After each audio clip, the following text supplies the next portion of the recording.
주진우 라이브.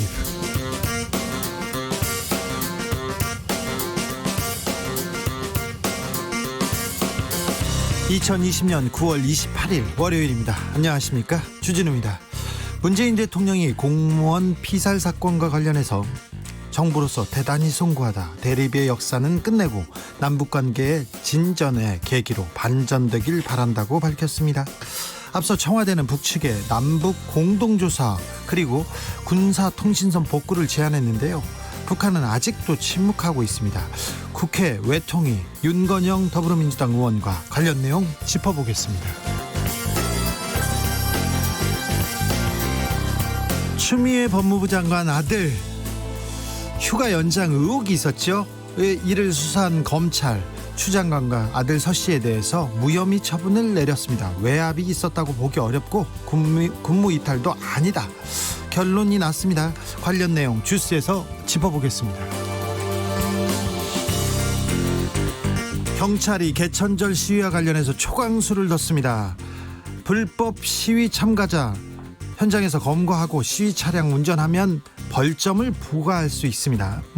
자세한 내용 김민지 경감과 알아보겠습니다. 그리고 평생 구경 안 하는 게 좋죠. 그런데 살다 보면 경찰서에 갈 일이 있을 수 있습니다. 저는 자주 갑니다. 그럴 땐 당황하지 않고 본인이 권리 지킬 수 있는 방법이 있습니다. 이 내용 김민지 경감이 정리해줍니다. 나비처럼 날아 벌처럼 쏜다. 여기는 주진우 라이브입니다.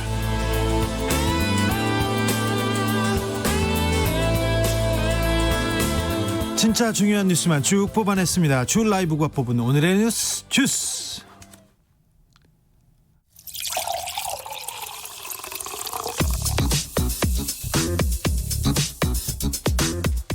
주스 시작하겠습니다. 정상근 기자 어서 오세요. 네, 안녕하십니까.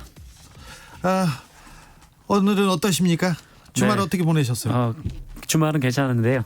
방금 좀 놀랐습니다. 네. 오늘도 자중자애하겠습니다. 네. 겸손하고 진정성 있게 여러분 모시려고 했는데 제가 정상근 기자를 먼저 모셨습니다. 네. 코로나 신규 확진자 50명입니다. 수도권 제2차 대유행이 48일 정도 됐는데 48일 만에 최소입니다.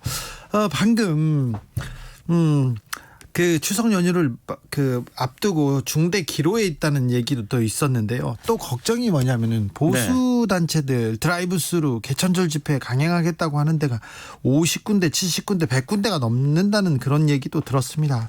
여러분 개천절 집회 어떻게 생각하시는지, 찬성하는 쪽이십니까? 아이고 나는 반대요, 아니요 나는 찬성이요. 양쪽 목소리 골고루 들어보겠습니다. 샵 9730 짧은 문자는 50원이고요 긴 문자는 100원입니다 공으로 들으시면 무료입니다. 그러면 우리 주스 시작합니다. 첫 번째 뉴스는 뭔가요? 네, 첫 번째 뉴스 말씀드리겠습니다. 지난주부터 공무원 피격 사건 관련해서 계속해서 논란이 좀 되고 있는데요. 네. 청와대가 북한에 공동조사를 요청했다라는 소식입니다. 네. 청와대는 어제 문재인 대통령 주재의 긴급회의를 열고 남북 공동조사 요청을 북측에 공식 제안을 했습니다.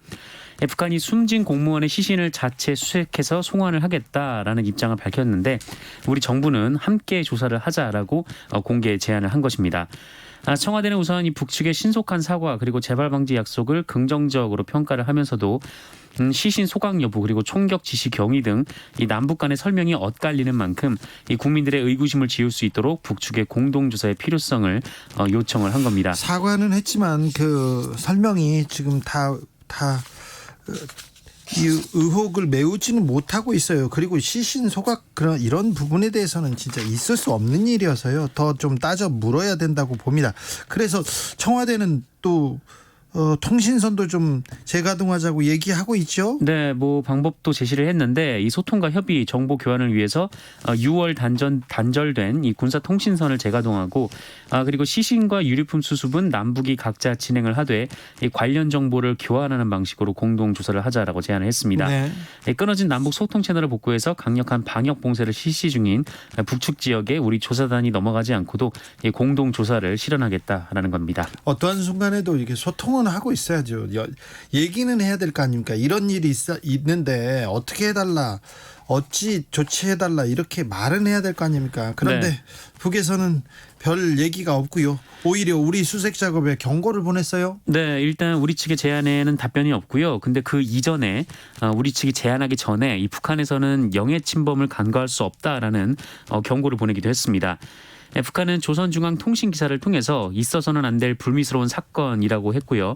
또 사건의 전말을 남측에 조사 통보했다라면서 이 남북의 신뢰관계가 훼손되는 일이 또한 발생하지 않도록 필요한 안전 대책들을 보강하겠다라고 했습니다만 말은 좋아요, 말은. 그런데요. 네, 그 이후에 이 남측이 수색 작전으로 추정되는 행동에 숱한 함정과 선박들을 동원해서 북측 수역을 침범하고 있다라면서 우리 군경의 수색 작업을 문제 삼기도 했습니다.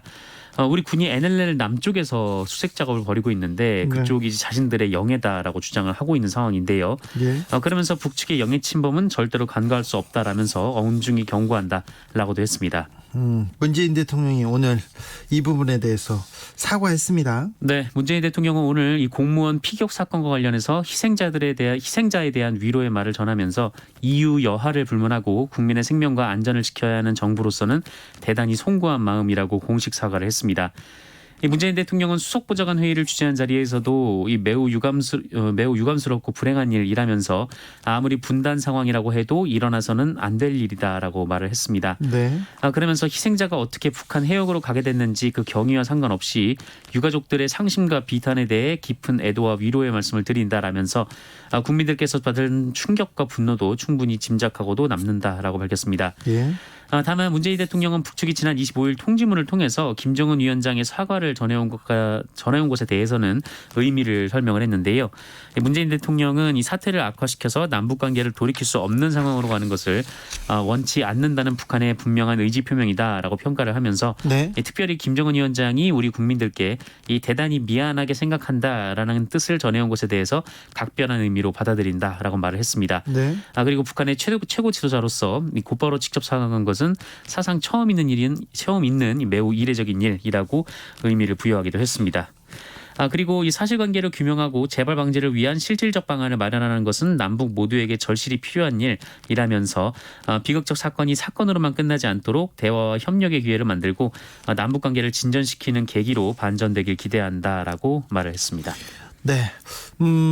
공무원 이모 씨가 발견되고 사살되기까지 한 6시간 정도 있었어요. 그 네네. 시간 동안 무슨 일이 있었는지 오늘 국방부가 입장을 밝혔습니다. 네, 국방부는 지난 22일 오후 3시 30분쯤 그 이모 씨가 이 북측 수산사업소 선박에 의해서 최초 발견된 것으로 파악된다라고 밝혔습니다. 발견된 거는 오후 3시 30분입니다. 시작됩니다. 네, 그리고 이모 씨가 북측의 총격에 사망한 시각은 오후 9시 40분인데요.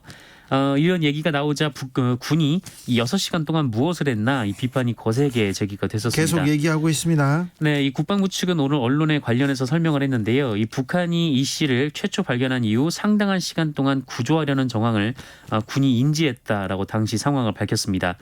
그러다가 나중에 상황이 급반전돼서 대응에 제한이 있었다라는 건데요. 민홍철 국회 국방위원장도 앞서서 이 군 보고에 의하면 이 북한군은 3시간 동안 이 실종자를 해상에서 가까이 관리를 하다가 놓쳤다라고 얘기를 했습니다. 그리고 정황상 이 북한이 이 씨를 구조하려 했던 것으로 우리 군은 추정하고 있으며 이 사살하라고 이 지시가 달라진 배경까지는 알 수 없다라고 밝힌 바가 있습니다. 예.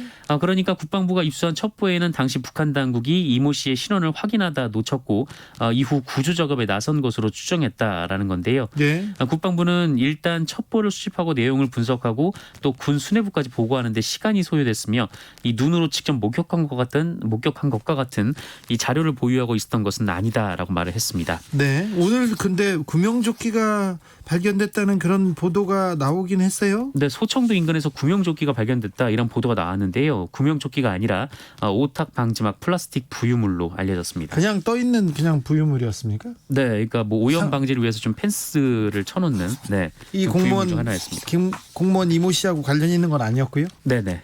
그렇게 전해지고 있지는 않습니다. 네. 국회 대북 결의안 채택은 무산됐고요. 계속해서 국민의힘에서 대정부 압박 수위 높이고 있습니다. 네, 김종인 비상대책위원장은 오늘 오전 국회에서 열린 비상대책위원회 회의에서 문재인 대통령은 언론에 직접 나와서 이번 사태의 전말에 대해 분명히 밝혀줄 것을 정식으로 요청한다라고 밝혔습니다. 그리고 국민의힘 의원들은 비대위 회의가 끝난 뒤에 이 본청 계단 앞에서 이 북한의 우리 국민 학살 만행 규탄 긴급 의원 총회를 열었는데요. 이 검은색 옷 그리고 검은색 넥타이 차림에 근조 리본도 달았습니다. 주호영 원내대표는 민주당은 국회 국방위원회가 합의로 채택한 대북 규탄 결의안 채택마저 거부하고 있을 뿐 아니라 긴급 현안 질문도 거부하고 있다라고 주장하면서 이 국군 통수권자인 대통령은 어떤 지시도 내리지 않고 의문의 48시간을 보냈다 이렇게 주장을 했습니다. 이 국민의힘보다 안철수 국민의당 대표가 더 강력한 목소리를 내고 있는데요. 화가 나셨어요? 네, 이 대통령을 대통령답지 못하게 만들고 대통령이 대통령으로서의 책무를 다하지 못하도록 만든 이 통지문 한 장에 감읍하여 북한을 싸고 도는 당신들 모두가 최순실 개명 후엔 최서원 씨죠. 최서원이라고 좀 일러주세요. 네네. 최순실 씨가 굉장히 화내요. 최서원 씨가. 네, 이렇게 주장을 했습니다. 네. 그리고 안철수 대표는 김정은 북한 국무위원장에게 계몽군주라는 얘기를 한 유시민 노무현재단 이사장 등을 향해서 정신 나간 여권 떨거지들이라고 주장하기도 했습니다. 너무 언사들이 거칠어지는 것 같습니다. 네. 국민의당 쪽에는 말씀해 주세요. 최순실이라고 화나고 소송할 수도 있으니까 최서원 씨라고 꼭 이렇게 얘기하라고. 네, 연락할 일 있으면 꼭 말하겠습니다. 추미애 장관 아들에 대한 검찰 수사가 있었습니다. 오늘 불기소 처분을 했네요. 네, 수사 결과가 나왔습니다. 이 추미애 장관 아들 서모 씨의 군복무 특혜 의혹을 수사했던 검찰이 추미애 장관 그리고 아들 서 씨, 이 추미애 장관의 전 보좌관 등에게 혐의 없음으로 불기소 결정을 내렸습니다. 예. 이 서울 동부지검은 이 수사 결과 의혹이 제기된 병가 등 그 미휴가 신청 및 사용 과정에서 위계나 외압이 있었다고 보기 어렵고 또 부대 미복귀는 휴가 승인했다는 것이므로 이 국무이탈 범위가 인정되기 어렵다라고 설명을 했습니다. 외압도 없었고 국무이탈 그러니까 탈영 같은 게 없었다 이런 설명이죠. 네, 뭐 정상적인 휴가 절차를 밟았다라는 건데 네. 검찰은 국방부 고위 담당자 등에게 이 허위로 휴가 연장을 부탁했다는 의혹으로 고발된 추미애 장관에 대해서도 이 서 씨가 질병을 가장해서 그 위계로서 그러니까 거짓으로 이 병가 승인을 받은 것이 아니기 때문에 이 국무이탈 방조죄 등이 불성립한다라고 역시 불기소 처분을 했고요. 이 서 씨의 휴가 연장 청탁 의혹을 받은 이 추미애 전 장관의 보좌관 A 씨 그리고 지역대장 B 씨에 대해서도 혐의 없음으로 처분을 했습니다. 네. 국민의힘은 하지만 이 애당초 공정한 수사를 기대하기 어려웠다라고 주장하면서 특검 도입을 촉구했는데요. 지난 1월 고발된 사건이 늑장 수사로 일관할 때부터 이 정권의 입맛에 맞는 검사들이 동부지검으로 발령날 때부터 이 추미애 장관도 알고 국민도 알고 있었던 결과다라고 주장했습니다. 검찰에서 결과를 냈습니다. 이거 사법기관에서 결과를 냈는데 또 이 부분에 대해서 이렇게 국민의힘에서 바로 이렇게 늑장 수사 믿을 수 없다 이렇게 얘기하는데 공권력의 이런 불신 굉장히 좀 안타깝습니다. 아무튼 그 많던 의혹은 없어지고 불기소로 추미애 장관 아들 문제도 의혹도 사그러지고 있습니다. 네. 정신질환을 앓고 있는 모녀가 있었어요. 모녀가 있었는데 숨진 채 발견됐습니다. 굶어 죽은 것으로 이렇게 추정이 된다고요? 네. 여러 가지 한국 사회의 좀 복합적 문제를 드러내는 사건인 것 같습니다. 오늘 경찰에 따르면 지난 5일 오전 11시 30분쯤 이 경남 창원시 마산 회원구의 한 원룸에서 50대 모친 그리고 20대 딸이 함께 숨진 채 발견이 됐습니다. 이 부패 정도로 봤을 때 발견된 날로부터 열흘에서 보름 전에 사망한 것으로 추정이 되고요. 타살 혐의점이 없고 또 유서 등이 발견되지 않은 것으로 미루어서 자살 가능성도 적다라고 판단하고 있습니다. 다만 엄마가 그러니까 모친이 먼저 돌연사를 한 뒤 딸이 이후 굶어 죽었을 가능성이 높다라고 경찰은 추정을 하고 있습니다. 경찰은 정확한 사인을 조사하기 위해서 국립과학수사연구원에 부검을 맡겼습니다. 이 모녀는 엄마의 일용직 노동 수입으로 생활하는 것으로 알려졌는데요. 딸은 이웃을 본 사람이 거의 없을 정도로 집안에서만 생활을 했다라고 합니다. 경계성 지능 장애가 있었다고 하고요. 모친도 2011년부터 수년간 이 정신병원에 입원해 치료를 받았다라고 합니다. 코로나 시대 주변을 좀 둘러봐야 됩니다. 그래서 불평등, 불이익을 받고 있지 않나 주변을 좀 둘러봐야 되는데 지금은 누가 밥을 거르지는 않나 이런 것도 좀 둘러봤으면 합니다. 어렵습니다. 어려운 분들이 참 많습니다. 그래서 주변 둘러보고 이렇게 연대하는 그런 사람이 되어야 되는 것 같습니다. 코로나 시대에는 더더욱 그렇습니다. 코로나 확진자 현황 살펴볼까요? 네, 오늘 0시 기준 코로나19 신규 확진자 50명입니다. 한 사흘 연속 두 자릿수인데요. 지난 토요일에 61명, 금요일에 95명이었습니다. 국내 발생 감염자 40명이고요. 서울이 19명, 경기도가 13명 등입니다. 사망자가 최근 많은데요. 어제 5명이나 나와서 406명이 됐습니다. 네. 그리고 서울 지하철 신도림역 청소 노동자 8명이 한꺼번에 감염된 일이 있었는데요. 이 직원 식당이 따로 없어서 이 노동자들이 도시락을 싸와서 휴게실에서 함께 먹다가 이 감염이 된 것으로 예상이 되고 있습니다. 코로나 사망자가 전 세계적으로는 100만 명을 넘었네요. 네, 오늘 100만 명을 넘었습니다. 미국에서 20만 명 넘었죠? 네, 이 최근 5대 전쟁의 미군 그 군병들의 이 전사자 규모를 합친 것보다 더 많이 사망을 했습니다. 다른 나라는요? 브라질이 14만 명, 인도가 9만 명, 멕시코가 7만 명, 영국이 4만 명 순입니다. 유럽 제약산도 심각한데요. 심각해요. 네, 프랑스에서 오늘 11,123명이 양성 판정을 받았습니다. 예. 지난 3월 정점 때가 7,500여 명이었는데 거의 1.5배 많은 확진자가 나오고 영국도 있고요. 많이 나옵니다. 네, 영국도 6,000명 가까이 나오고 있고 인도, 브라질에서는 수도 셀 수 없을 만큼 네. 인도는 거의 8만 명이 넘게 확진자가 나오고 있습니다. 코로나로 안전한 나라는 없고요. 안전한 곳도 없습니다. 특별히 추석 연휴 걱정입니다. 그래서 정부에서 오늘부터입니다. 추석 연휴 특별 방역 기간 시작됐습니다. 네, 오늘부터 다음 달 11일까지 2주 동안입니다. 기본적으로 거리두기 2단계에 준하는 조치가 이어지고요. 성묘는 자제가 권고가 되고 국립묘지와 현충원도 문을 닫습니다. 고향이나 산소를 찾더라도 마스크 착용 등 방역 수칙을 꼭 지켜야 하고요. 고속도로 휴게소가 굉장히 우려되는데 이 포장만 가능하고 식사를 할 수가 없습니다. 이번에는 그렇습니다. 네, 그리고 식당, 빵집, 영화관, PC방 다 칸막이를 두고 앉거나 최소 1m 거리를 두고 앉아야 합니다. 네. 신천지 이만희 씨가 보석 신청했습니다. 몸이 아파서 죽을 것 같다고 막 얘기하시더라고요. 네, 정부의 방역 활동을 방해한 혐의 등으로 구속 기소된 이만희 신천지 예수교 증거장막 성전 총회장이 오늘 법정에 출석을 했습니다. 보석 허가 청구 신문 자리였는데 이만희 회장은 휠체어를 타고 피고인석에 자리를 했고요. 몸이 좋지 않아 크게 말씀 못 드린다. 재판 끝날 때까지 살아있을지 걱정이다. 이렇게 얘기를 했습니다. 영생하신다는 분 아니셨나요? 근데 몸은 아프다라고 합니다. 네. 네. 의자가 없어가지고 땅바닥에 앉아 있으니 죽겠다라고 얘기를 했고요. 예. 먹고 있는 양만 12가지라고 얘기를 했습니다. 네. 변호인 측은 전자발찌도 좋으니까 보석을 허가해달라고 주장을 했는데 검찰에서는 보석의 사유가 없다라고 반박을 했습니다. 제2기 법무검찰개혁위원회 활동이 종료됩니다. 이번에 강조한 게 있어요. 강조한 게. 네, 총 25차례 개혁 방안을 법무부 장관에게 권고하고 지난 1년간의 위원회 활동을 끝으로 법무검찰개혁위원회가 일단 문을 닫습니다. 김남준 위원장은 검찰권 분산이 검찰개혁의 핵심 과제다라고 설명을 했고요. 검찰 스스로 권력이 되는 무소불위의 시대를 끝내자는 것이다라고 지난 활동을 정리를 했습니다. 비대해진 검찰 조직을 조금 분산시키겠다고 얘기했는데 그 뜻대로 가게 될지 계획대로 가게 될지 좀 지켜보겠습니다. 주스 네. 정상근 기자 함께했습니다. 감사합니다. 고맙습니다. 6812님께서 뭐가 쌓아올린 신뢰인지 폭파하고 싶으면 폭파하고 죽이고 싶으면 죽이고 연락 끊고 싶으면 끊고 언제까지 이해할고 그러게요. 0637님 세월호 때는 노란 리본도 달지 말자고 하던 분들이 왜 검은 복장을 하고 그러게요. 루루님 모이면 전파되는 것이 과학입니다. 자제하세요. 그렇습니다. 이번 명절 때 모이면 전파됩니다. 흩어지면 안전합니다. 3116님은 무슨 일을 해서 괜찮을 수도 있고 아주 나빠질 수도 있다면 안 하는 것이 상식입니다. 이번 개천절에 조금 조심하자는 의견이 많습니다. 7865님 정신 좀 차립시다. 마음에 안 들면 보궐도 있고 투표로 의사 표시하면 됩니다. 역병 앞에 여야 없고 보수 진보 따로 있나? 참 답답합니다. 그렇습니다. 역병 앞에 여야 따로 없습니다. 1516님 추석 연휴 제주도나 강원도에 여행 인파가 북적일 듯합니다. 대한민국은 여행의 자유도 집회의 자유도 동일하게 있는 민주국가인데요.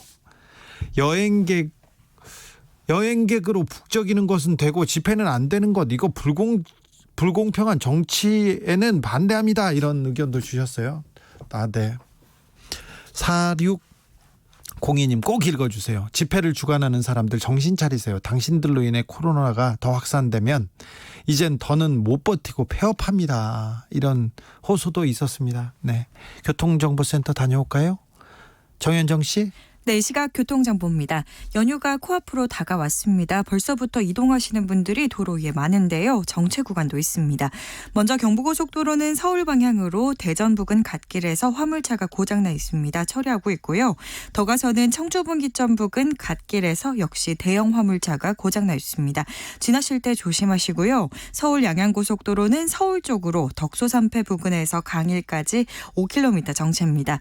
서해안고속도로는 서울 쪽으로 당진 분기점 1차로에서 승용차 사고가 나서 처리하고 있습니다. 여파도 있는데요. 서산 나들목부터 당진 분기점까지 10km 구간 속도 줄여서 지납니다. 이어서는 서평택 분기점에서 화성 휴게소까지 14km 구간 이동하기 힘듭니다.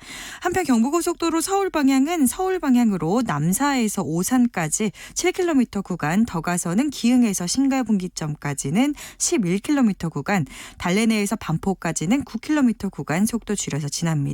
반대 부산 방향은 한남에서 서초까지와 신갈분기점에서 수원까지 상습 정체 구간을 중심으로 정체가 심해져 있습니다. 이동하실 때는 마스크 꼭 넉넉하게 챙기시고요. 손 소독도 잘 해주시기 바랍니다. KBS 교통정보센터에서 정현정이었습니다. 주진우 라이브.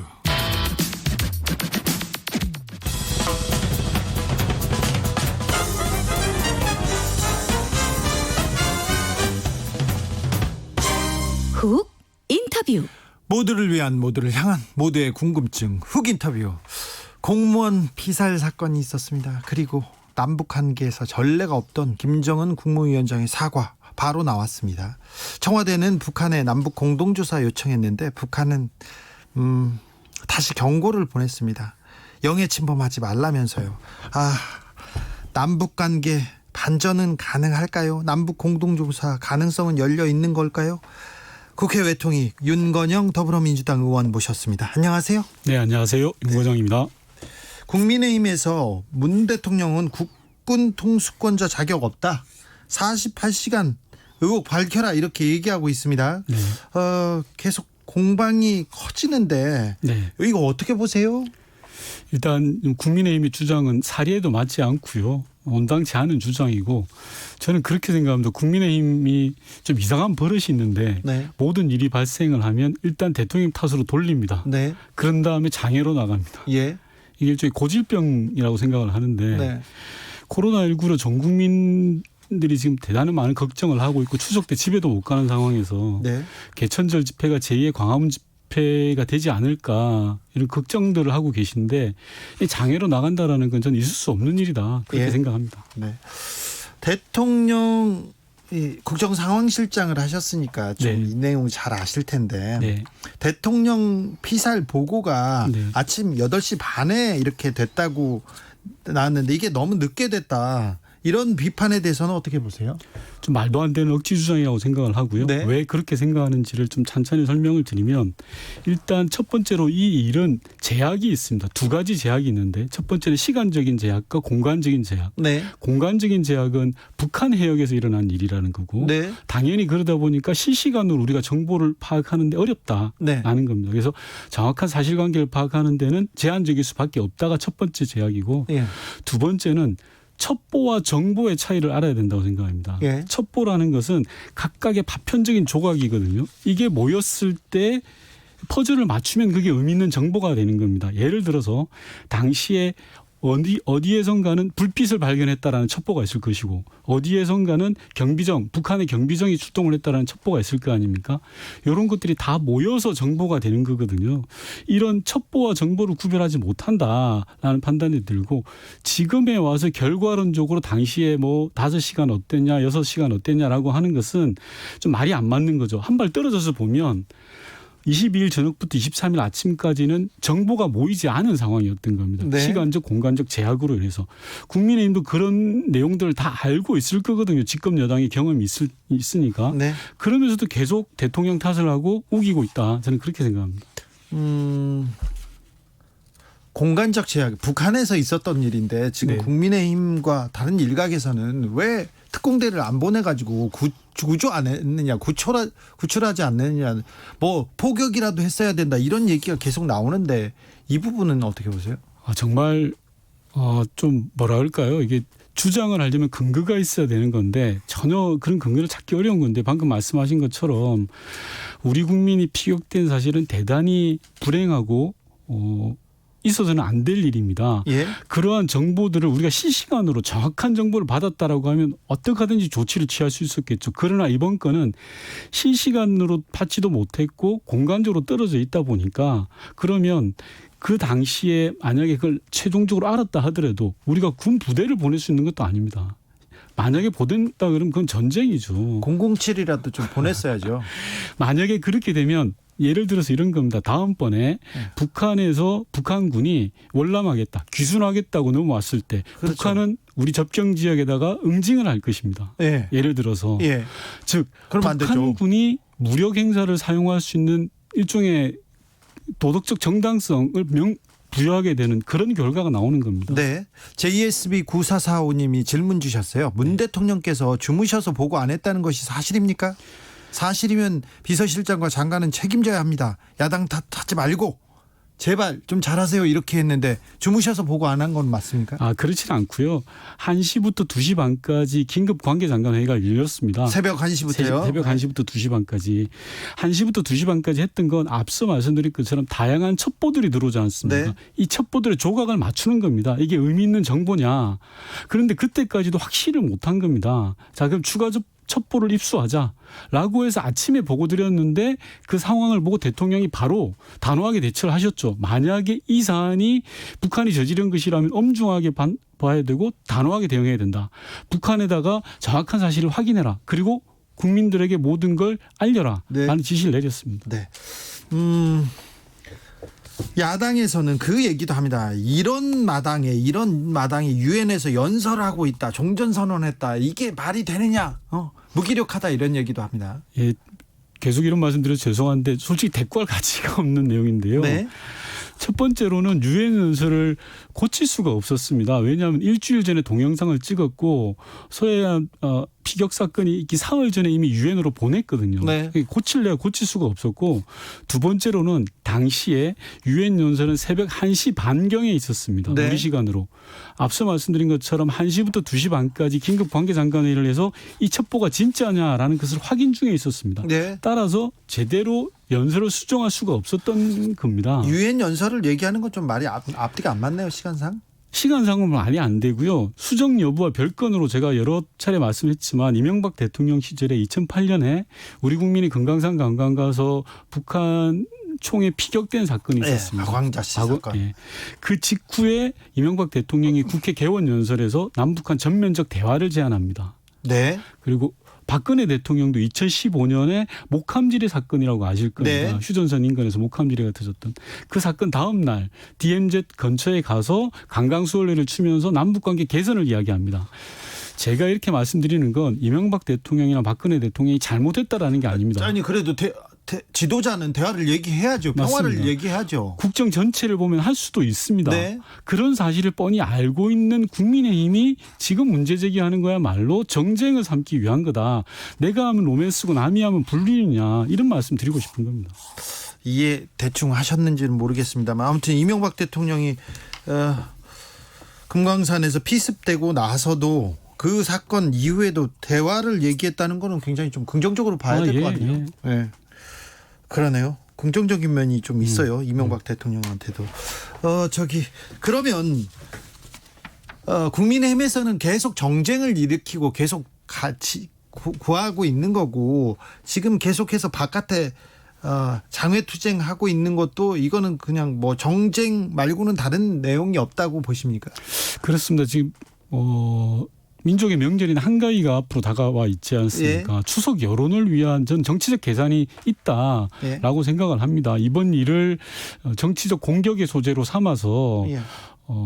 국민의힘에 좀 유리한 그런 여론전을 만들어 보려는 것 아닌가라는 그런 생각을 합니다. 네. 오늘 국회에서 외교통일위원회 열려 있지 않습니까? 네. 종전선언 촉구 결의안 상정 예정이었는데 이거는 안 됐죠? 저희는 국민들의 여러 가지 감정들 이런 상황들을 종합 고려해서 상정은 하되 처리 시기를 법안 소위에서 판단하자라고 예. 했고 국민의힘은 상정 자체를 반대를 했습니다. 그래서 안건 조정 심의로 넘어가서 9개월 후에나 다시 논의할 수 있도록 되어 있습니다. 네.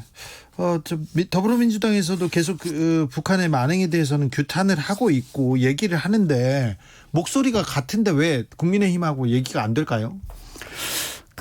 저는 좀 나눠봐야 된다고 생각합니다. 북한이 이전과 비교해서 변화된 것, 그리고 네. 변하지 않은 것이 있습니다. 변하지 않은 것은 아무 죄 없는 무고한 우리 민간인을 총으로 피격했다는 사실, 네. 변하지 않은 거죠. 네. 변한 것은 우리 정부의 단호한 대응에 따라서 하루 만에 국가의 최고 지도자가 사과를 하고 진상조사를 하고 물론 그들 수준에서 네. 재발 방지 대책을 내놨습니다. 이건 변했습니다. 예. 이런 사실들을 균형 잡히게 종합적으로 봐줘야 되는데 국민의힘에서는 과거의 시각으로만 보고 있다라는 네. 생각이 들고 네. 정치적으로만 너무 판단하려고 한다라는 생각이 듭니다. 사과해서 조금 빨리 사과해가지고 좀 싫은 것 같아요. 저는. 약간 그런 것도 있는 것 같은데요. 네. 6847님 질문입니다. 김정은 친서는 한라인으로 바로 받고 국민 생명 구하는 요청은 왜 못하나요? 이렇게 그런 질문도 했습니다. 국민 여러분들이 보시기에는 조금 잘 이해가 안 가실 부분도 있으리라고 생각합니다. 다만 남북 관계에는 다양한 경로와의 소통 경로가 있습니다. 예. 친서를 전달할 때 그리고 이제 국방 관련 회담을 할 때 지금 제가 이게 방송에서 그런 다양한 경로, 비공식 경로들을 말씀 못 드리는 부분들. 네. 좀 양해해 주십사라는 말씀드리고요. 왜냐하면 비공식 경로를 이야기하면 그건 비공식이 아닙니다. 그 자체로 공식이 돼버리죠. 예. 마지막 남은 일종의 라인들이 있지 않겠습니까? 네. 그런 부분들은 좀 보호가 돼야 될 필요가 있고요. 굉장히 제한적입니다. 그런 부분들이. 예. 그 정도까지만 말씀드리겠습니다. 저거 물어보고 싶었는데 강원도에서 산불 났어서요. 2019년 4월에 네. 그때 산불 났을 때 대통령과 청와대가 어떻게 움직였습니까? 저는 이번 건하고도 비슷하다고 생각을 하는데요. 강원도에 산불 났을 때 청와대는 제가 당시 국정상황실장이었는데 일종의 위기 국면으로 규정을 했습니다.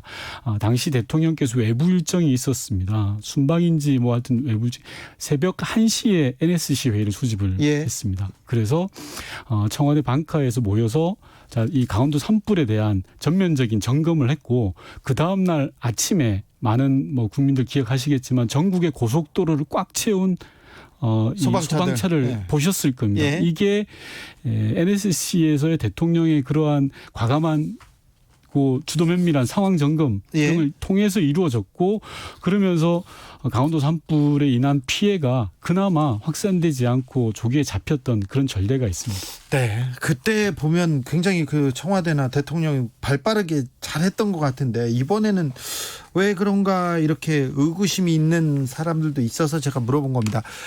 공무원 피격 관련해서 남북 공동조사 필요성 제기하고 있습니다. 그런데 북한이 이번 받아줄까요? 응답해서 공동조사 이루어질 수 있을까요?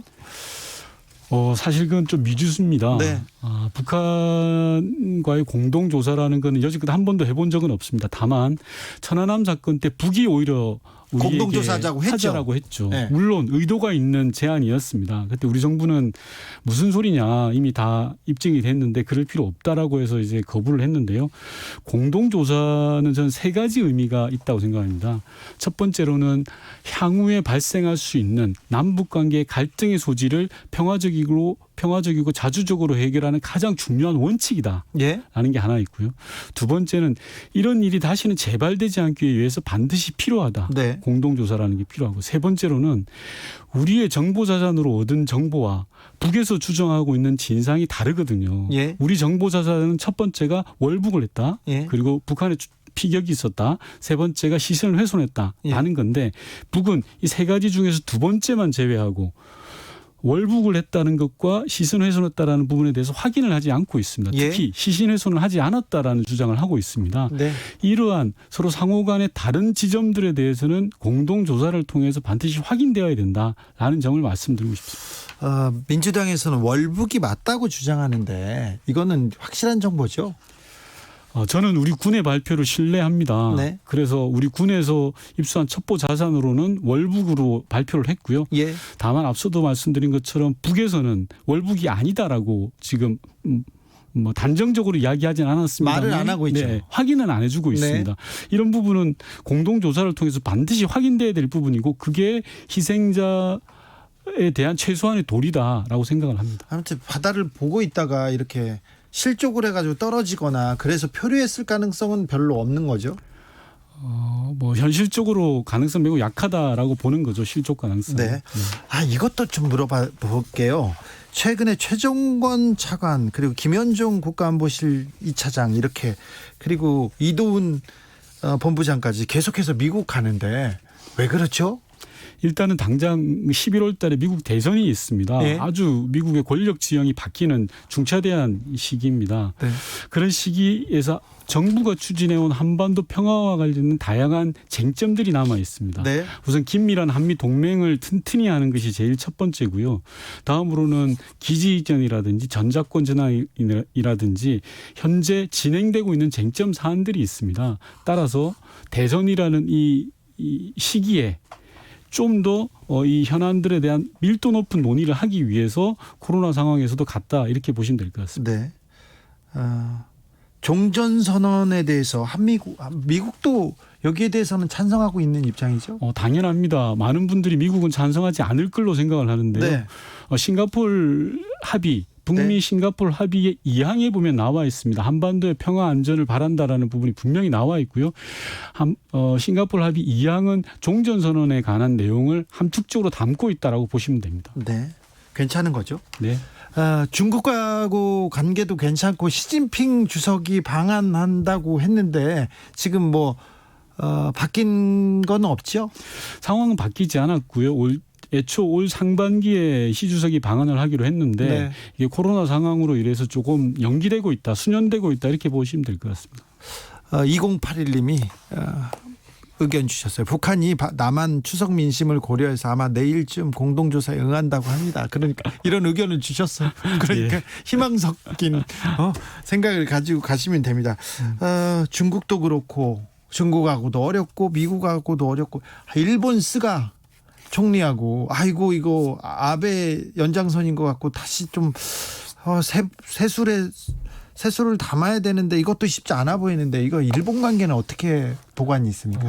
한반도를 둘러싼 여러 이제 외교 관계 중에 가장 좀 꼬여 있는 게 한일 관계죠. 네. 한일 관계가 뗄래야 뗄 수 없는 관계인데도 불구하고 직전 총리였던 아베 총리 시절에 상당히 안 좋았습니다.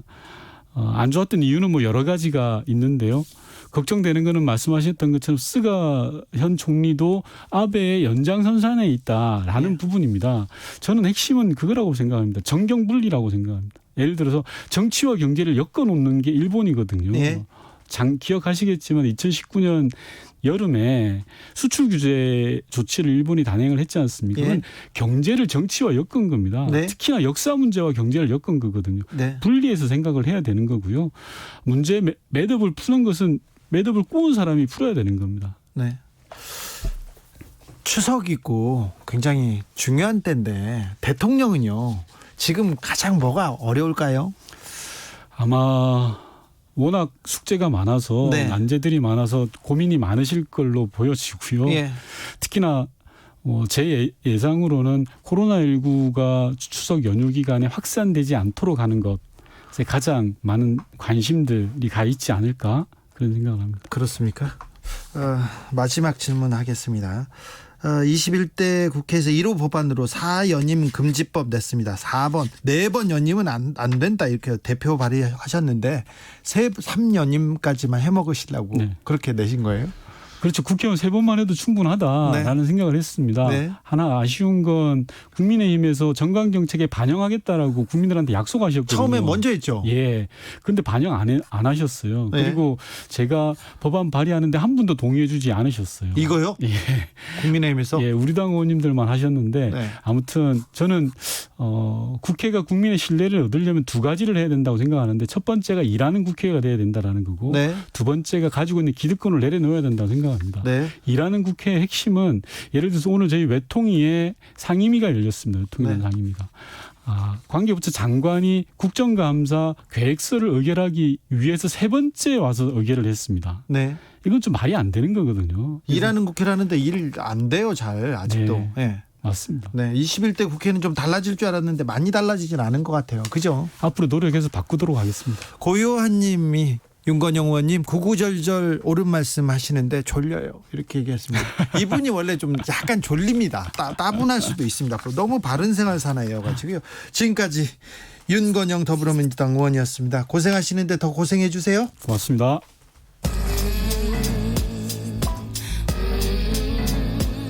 나비처럼 날아 벌처럼 쏜다. 주진우 라이브.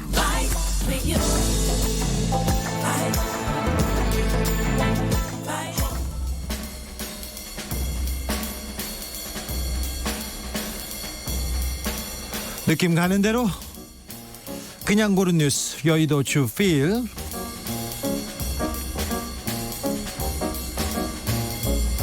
스가 총리 후쿠시마 원전 오염수 들고 마셔도 돼요? 경향신문 기사입니다. 마시면 죽어요. 마시면 큰일 납니다. 스가 요시히데 일본 총리가 취임 후 첫 국내 출장으로 어디를 갔냐면요, 후쿠시마 원전 사고 현장을 찾았습니다. 최근에 방사능 오염수 해양 방류 방침 정해야 된다고 하고 빨리 정하겠다고 했거든요. 그리고 여기 갔습니다. 그러면서 오염수 담긴 용기를 보고 이거 희석해서 마실 수 있냐고, 마셔도 되냐고 물었다고 이렇게 아사히 신문에서 보도했는데요. 일본 정부가 오염수 처리로 골머리를 앓고 있는 건 아시죠? 2022년에 137만 톤 규모의 저장 탱크가 가득 찬답니다. 그래서 그 전에 일본 정부에서 결정을 합니다. 그 보고서로 전문가들이 모여서 오염수를 바다에 버리자고. 아니, 방사능 오염수를 바다에 버리자고 이렇게 일본 정부가 결정합니다. 오염수는요, 방사능 물질이 많이 섞여 있어가지고요, 굉장히 위험합니다. 아직도 후쿠시마 원전 주변은 귀한 곤란지역, 사람이 살지 못하는 지역으로 지금 지정되어 있습니다. 그런데 후쿠시마 이 1원전, 사고 난 1원전을 그 폐로 한 그 묻는 작업에만도 앞으로 30-40년은 더 걸립니다. 그런데 방사능 오염수를 바다에 버리자고 합니다. 전 지구적 재앙을 만들자고 합니다. 이게 일본이에요.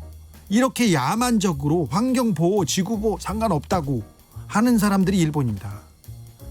과연 이걸 어떻게 봐야 되는 건지, 전 지구적으로 일본을 어떻게 해석해야 되는지 이해가 안 돼요. 저는 기후위기라고 지금도 늦었다고 계속 얘기하면서 일본의 방사능 오염수를 버리자고요?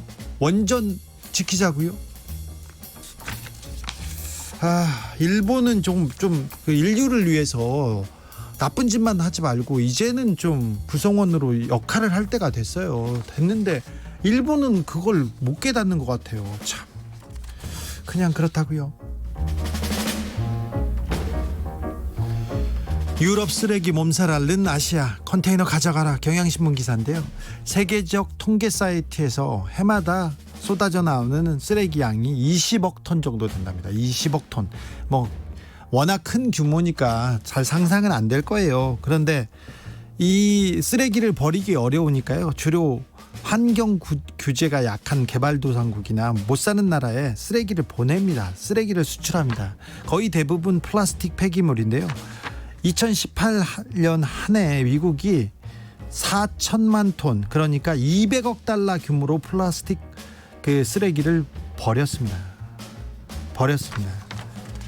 근데 2018년에 가장 큰 쓰레기 수입국이었던 중국이 더 이상 안 받겠다고 했습니다. 그랬더니 동남아시아로 쓰레기가 다 갔습니다. 그런데 동남아시아 국가들도 쓰레기장 더 이상 수입 안 한다, 우리 안 하겠다고 이렇게 하는데 이제는 전 지구적 현상이 됐습니다. 한국이 뭐가 걱정이냐면요, 플라스틱 소비량이 전 세계에서 3위 정도 해당합니다. 플라스틱 생산 시설을 갖춘 나라 63개국 중 3위의 소비량을 가지고 있습니다. 근데 재활용되지 않는 플라스틱 쓰레기가 거의 대부분이어서 우리나라도 외국으로 수출을 많이 하는데요, 생활 쓰레기도 많이 버리고요. 그런데 이제는 동남아에서 받아주지 않습니다. 댓글에 이런 댓글이 달렸어요. 고상한 척하는 선진국들, 결국은 쓰레기는 너네들이잖아, 이렇게 얘기하는데 우리도 이 비난에서 자유로울 수 없습니다. 우리가 수출하고 우리가 몰래 떠넘기는 쓰레기가 많습니다. 돈 준다고 해서 다 되는 거 아니지 않습니까? 그러니까 이제는 정부에서 지원을 해서 환경 오염을 줄이는 걸로, 그리고 플라스틱 소비를 좀 줄이는 쪽으로 가야 됩니다. 빨리 서둘러야 됩니다. 막 버릴 수 없어요. 바다에 버릴 수 없습니다. 바다에 버릴 수 없어요. 일본처럼 우리는 그렇게 할 수 없잖아요. 우리는 일본 같진 않잖아요. 햄버거에 토마토가 사라진다. 올여름 태풍의 수급 비상. 경향신문 기사입니다. 롯데리아에서 토마토가 너무 비싸서요, 토마토가 없는 그 햄버거가 나온대요. 그래서 토마토 값을 이렇게 빼주려고 생각한대요. 토마토 값. 그럼 한 30원, 50원 이렇게 빠질 수도 있겠습니다. 싸게 줄 수도 있습니다. 다른 프랜차이즈 버거킹에서도 토마토 제공이 어려우면 다른 소스, 다른 야채를 추가하겠다, 이렇게 얘기했는데 토마토 없는 햄버거라, 이거 좀 상상이 안 가는데, 토마토 이제 기상 이변으로 토마토가 막 사라질 수도, 가지가 사라질 수도, 오이가 사라질 수도 있습니다. 근데 그런 시대가 올 수 있습니다. 멀지 않습니다. 지금 그래요. 지금 그렇습니다. 300원에서 600원 할인 예정이래요. 토마토 빼면. 토마토가 그렇게 중요했어요, 우리 햄버거에서, 우리 삶에서.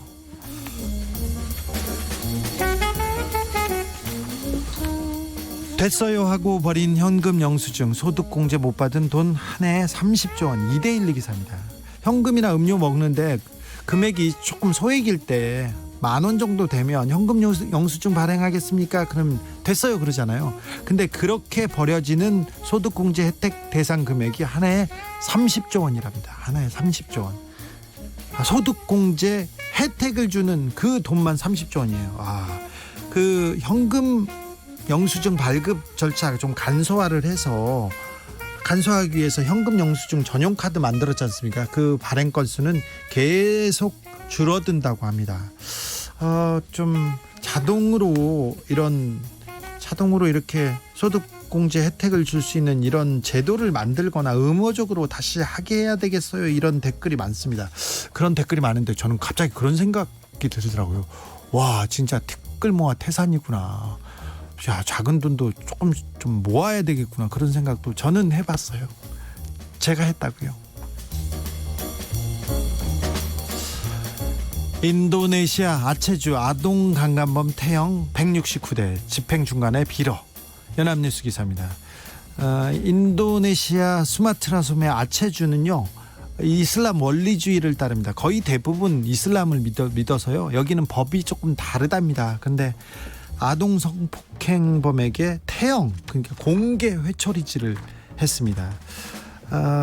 169대를 선고했는데요, 52대를 맞고 나서는 제발 멈춰달라, 더 이상 못 맞겠다고 빌었대요. 그래서 집행관이 등을 이렇게 살펴봤는데 등에 멍이 심하게 들고 물집이 생겨가지고 계속 때리면 안 되겠다고 해서 집행 보류했다고 합니다. 그래서 상처가 다 나으면 나머지 117대를 마저 때린다고 합니다. 그랬더니 우리 국민들이 격하게 반응하고 있습니다. 아동 학대범도 얼굴 내놓고 태형 집행하면 좋겠습니다. 조두순 당장 이걸로 보내가지고 좀 맞았으면, 때렸으면 좋겠다는 얘기도 하고, 우리나라 도입이 시급하다고 이렇게 얘기를 하는데요. 이건 인도네시아 얘기고요. 네. 그런데 국민들의 아동 성폭행범이나 아동 성추행범에 대한 그 법감정 의식이 굉장히 높게 올라와 있다는 걸 볼 수 있습니다. 네.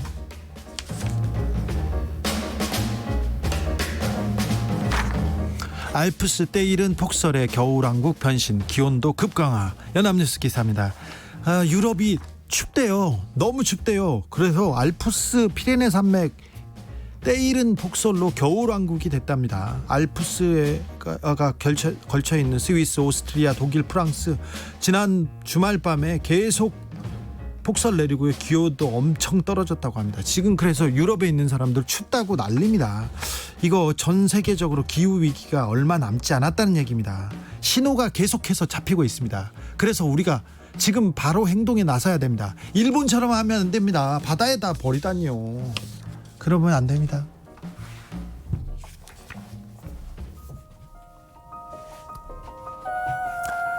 겨울왕국 2 OST 중에 Into the Unknown 들으면서 저는 잠시 쉬었다 6시에 돌아오겠습니다. 정민호 님이 김학이 태영 이렇게 얘기했는데 아이고 아니에요. 이거 아닙니다. 종욱 님은 일본에 살고 계신데 오염수라고 안 하고 처리수라고 부르고 있어요. 용어부터 희석됐어요. 이러면 안 됩니다. 일본처럼 하면 안 됩니다. I should go about my day and ignore your whispers, which I wish would go away.